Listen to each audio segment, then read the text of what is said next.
En la actualidad, día con día se utilizan variedad de objetos y herramientas que están hechos a base de distintos materiales. Estos materiales pueden ser los materiales metálicos, los cerámicos, los compuestos o los polímeros. Cada uno de estos materiales tiene distintas propiedades de acuerdo a su composición y a su estructura. Las propiedades de cada material los diferencian de los demás y a su vez determinan lo que se puede hacer con él. Es importante conocer las propiedades de los materiales con los que están trabajando, ya que debido a eso se va a analizar cómo se va a comportar ante el trabajo que se va a estar sometiendo, ya sea para construir una estructura o para utilizarla en alguna maquinaria. Es por eso que las empresas dedican tanto tiempo a estudiar o analizar y crear nuevos materiales o darles nuevas propiedades que permitan cumplir o desarrollar su función adecuadamente. Como puede ser en la fabricación de un producto, es necesario conocer de que el ambiente en el que se va a desarrollar o va a estar trabajando no lo pueda dañar de cierta manera química o pueda soportar, tenga la resistencia para el uso que se le va a estar dando, así como puede ser en una maquinaria, en alguna industria o incluso en alguna estructura. Así como existen diferentes tipos de materiales, también existen diferentes propiedades, por lo cual es importante definir qué es una propiedad. La propiedad es un conjunto de características que tiene un material ante el comportamiento de situaciones externas que lo atacan. Las propiedades eléctricas definen el comportamiento de los materiales frente a la corriente eléctrica y a los campos eléctricos respectivamente, mientras que las propiedades magnéticas definen el comportamiento de los materiales frente a los campos magnéticos. Un enlace atómico puede servir de base para hacer una clasificación de materiales de ingeniería. Para reforzar esa clasificación de materiales, se acudirá a una propiedad específica de los materiales, la conducción eléctrica. La conducción eléctrica se puede definir como el resultado del movimiento de los portadores de carga dentro de un material. El ejemplo más simple de portadores de carga es el electrón, una partícula con una carga negativa de 0.16 por 10 a la menos 18. La facilidad de los portadores depende de los enlaces atómicos y las dislocaciones a nivel cristalino, es decir, de su microestructura y de las velocidades de difusión. Es por ello que es necesario antes especificar que el comportamiento eléctrico de cualquier material, el cual se deriva a partir de propiedades como la conductividad eléctrica. Debido a esto, la conductividad eléctrica abarca un gran rango dependiente del tipo de material. Se tiene claro una vez más que la estructura de los materiales condiciona sus propiedades, es decir, la estructura atómica y microscópica es la causa de varias propiedades mecánicas y ópticas. En este caso, las propiedades eléctricas provienen de la estructura electrónica. La estructura electrónica de un elemento es la distribución de los electrones de un átomo de este elemento en los diferentes niveles y subniveles. Es decir, los electrones se irán colocando en los orbitales disponibles por orden creciente de energía. Para colocar los electrones en orden creciente de energía se utiliza el diagrama de Mollier. El campo eléctrico es toda región del espacio que rodea un cuerpo cargado, tal que al colocar en dicha región una pequeña carga positiva habrá fuerzas que actúen sobre esta. Es importante mencionar que el campo eléctrico es un campo de fuerzas conservativas. Un campo eléctrico puede generarse alrededor de una sola carga, positiva o negativa, o alrededor de varias cargas. La conductividad eléctrica de una disolución puede definirse como la aptitud de esta para transmitir la corriente eléctrica y dependerá además del voltaje aplicado, del tipo, número, carga y movilidad de los iones presentes y de la viscosidad del medio en el que estos se han de mover. La conductividad eléctrica es la propiedad que tienen los materiales para transmitir la corriente eléctrica y por lo tanto es lo contrario a la resistencia. La conductividad eléctrica está relacionada directamente con la estructura molecular y atómica del material. La unidad de medición que generalmente se utiliza es la de Siemens sobre centímetros. En millonésimas, es decir, 10 a la menos 6 microsiemens sobre centímetros. El instrumento que se utiliza para medir la conductividad es el conductímetro. Existen diferentes tipos de conductímetros. Está el de sobremesa, el portátil y el compensador de temperatura. La resistividad eléctrica es la resistencia eléctrica específica de cada material al oponerse al paso de corriente eléctrica. se le designa la letra Rho y se miden ohms por metro.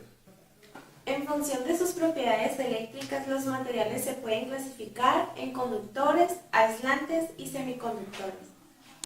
Los conductores son materiales con estructura electrónica que permiten el flujo de corriente eléctrica a temperaturas bajas o a temperatura de ambiente. Con la teoría de bandas, estos son materiales cuyas bandas de valencia y de conducción están muy próximas. Materiales aislantes. Aislante eléctrico o dieléctrico es aquel material que tiene conductividad eléctrica tan baja que se puede despreciar la corriente que pasa por él.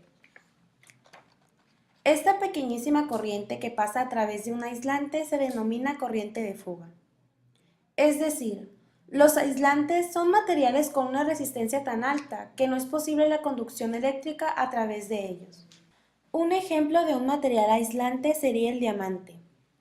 En el diamante, debido a su particular estructura cristalina, existe una barrera de energía de 6 energías de valencia entre la banda de energía más baja, 2P, y los restantes estados disponibles, 2P, por lo cual no se puede promover electrones de la banda de valencia hacia la banda de conducción. Para este aislante, no es posible ganar energía por absorción de fotones. Por el contrario, en los materiales conductores, los electrones de valencia pueden ser promovidos fácilmente hacia la banda de conducción por incidencia fotónica, también por temperatura, ya que hay un continuo de estados disponibles inmediatamente arriba de la banda de valencia.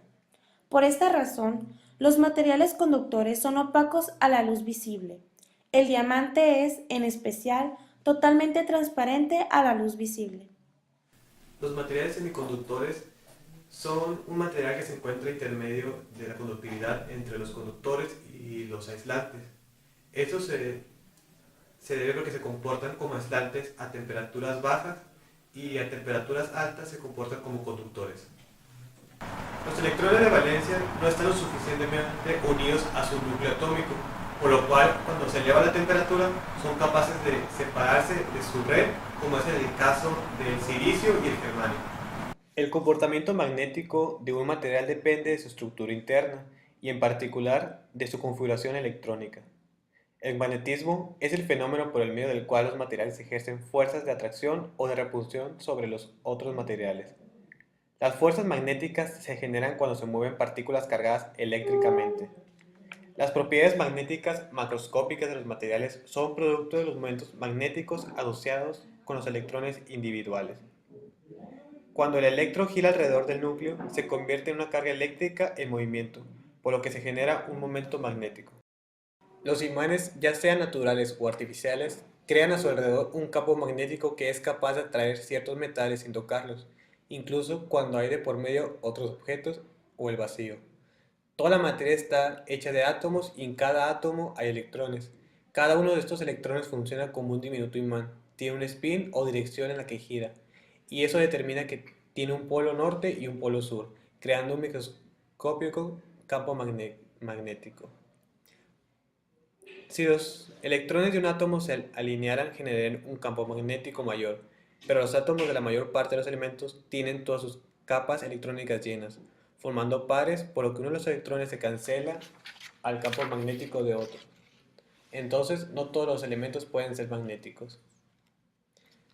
Se pueden crear un campo magnético es haciendo pasar una corriente eléctrica a través de un núcleo de hierro. Esto causa un efecto explicado por las teorías de la relatividad especial.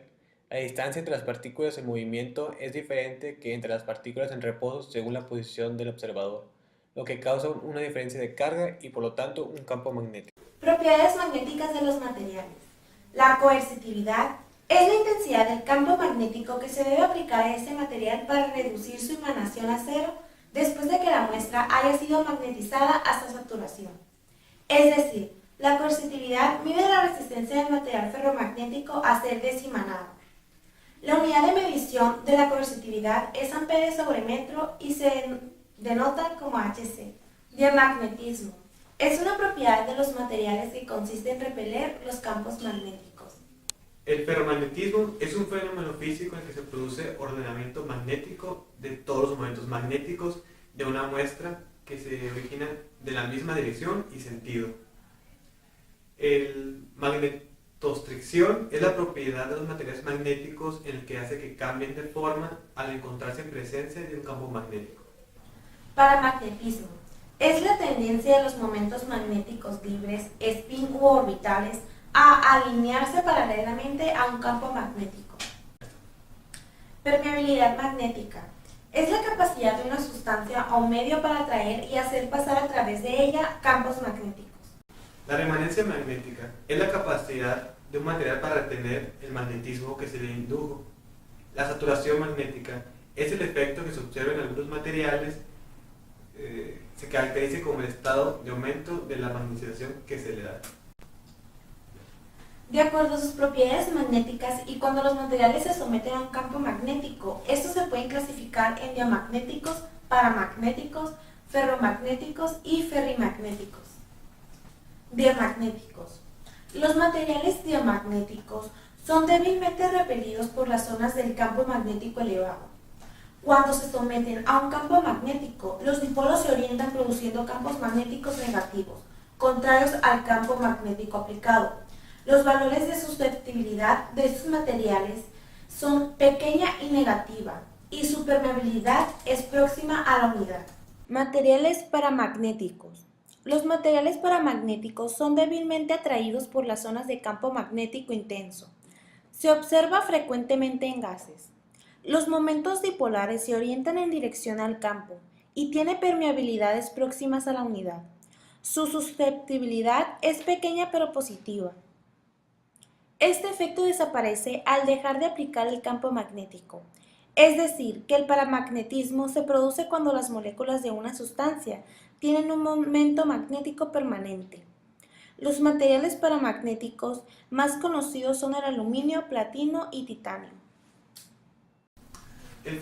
Los ferromagnéticos son materiales metálicos. Este magnetismo puede ser conservado o eliminado según se desee. Como ejemplo, el hierro, el cobalto y el níquel.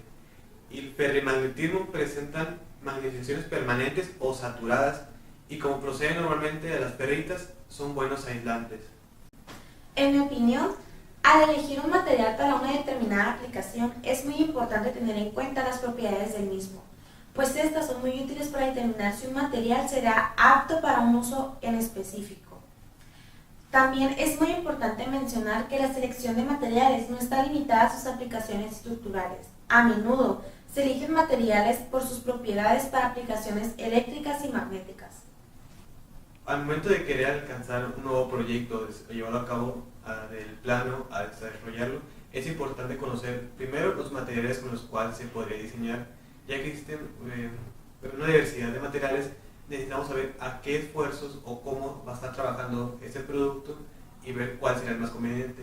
Una vez ubicado qué material podría servirnos, debemos conocer cuáles son sus propiedades que tiene, así como son las eléctricas y magnéticas, ya que el no conocer las propiedades de un material que estemos trabajando podría hacer que nuestro proyecto lleve a un fracaso o sea de manera eficaz se resuelva.